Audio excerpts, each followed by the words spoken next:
Are you distracted? I'm answering questions in the fucking chat room about old episodes and everything else. I see you're just kind of like paying attention to something. I'm a little flighty. Having to take off in the middle of the show fucked up my head a little bit, but All right. I'll get back into it. All right. So anyway, just seeing him in real life on the Kumia show was actually pretty cool. Yeah, I've seen him speak before, and he's really good, and he really does not give two fucks, does he? No, why should he? Well, because he needs to give two fucks to get back on top. You know what the thing is does he need to get back on top? I don't think he needs to get back on top, but man, I gotta imagine that once you've been on top, you can't it's hard to live less than that. Mm-hmm. I have to imagine that once you've had good success, living back in an apartment would suck a dick. Now, do you think he lost everything he made? I would think so. So you don't think he was, like on Wall Street, what is it? Money Never Sleeps, the second Wall Street. You don't think he maybe had some money put away somewhere else that, nobody knew about? I think the eyes would be so on him that if it just popped up, if he bought anything, I would think that he would get nailed. Wouldn't you?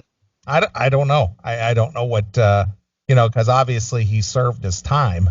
Yeah. So I would think that after he served his time, I don't know that they'd be, trying to confiscate something from prior to being sentenced. Do you? Well, it depends on what his sentencing was, and if he had, liens or judgments against him. It could be like the O.J. Simpson thing, where anytime he makes $1, he's got to give it to somebody. Yeah, I guess.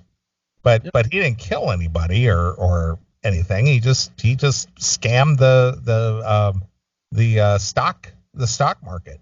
Well, neither did O.J. Okay, well he has civil judgment against him from the Brown family. Yeah, but that's in criminal court. He was innocent, so he didn't kill anybody. Yeah, but he has a civil judgment against him. Please, he was just sharpening his knife on a bone. Well, was anybody?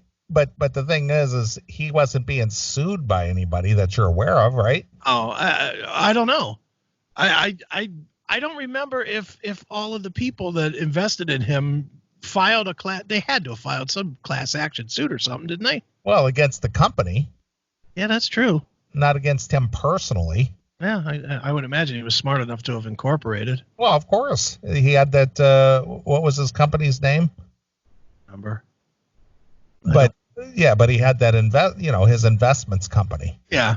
He might have stored some away. Who knows? Yeah. So yeah, it was kind of cool to see that. And then I saw that Kumia also had Jim Norton on to talk about his experience filming The Irishman. Yeah, that was good too.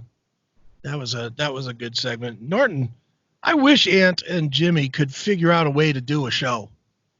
Because, I love Kumia. I think the Kumia show with Dave is great. But it's always good when Norton's there. And Jim and Sam is fucking unlistenable shit. It is. It's terrible. I can't. It's unimaginable to me that Sirius XM still keeps them on the payroll doing the Jim and Sam show, or Sam and Jim, or whatever they call that show.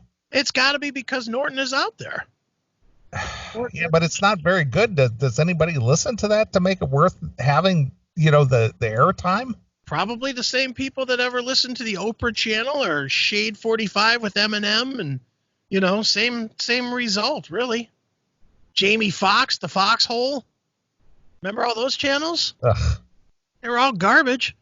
No one was listening to them, but they kept them for years. Look how long they're paying Stern a fucking $100 million a year. Yeah, Stern still gets A-lists or celebrities to come in and, do his interviews and things like that. I mean, obviously, he's not doing the shtick that he used to do, but he still gets a lot of A-listers come in to talk. I mean, as much as you might hate her, but that hag Hillary Clinton was in there this week.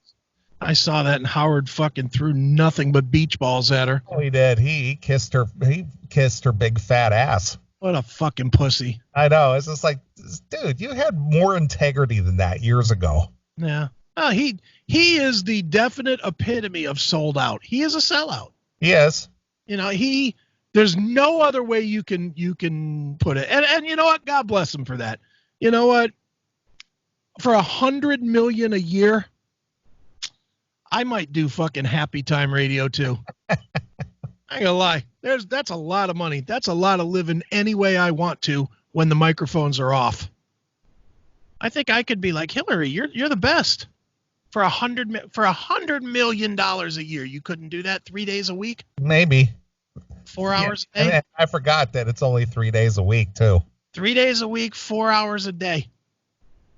I think I could do it. Yeah, 12 hours a week. For $100 million a year. And then he gets a vacation on top of that. 12 weeks. Yeah. 3 months worth of vacation. Yeah, so he's doing like school teacher schedule for a fucking $100 million. Yeah, I could do it. Not even a school teacher schedule. It's 12 hours a week. Yeah, that's true. It's 12 hours a week. What is it? Let's see, 38 weeks a year. Yeah. Jeez. 40 weeks. 40 weeks. 40 weeks. 52. So 40 times 12. 40 times 10 is 420 hours a year. Wow. You do that in 4 weeks. Yeah, no shit.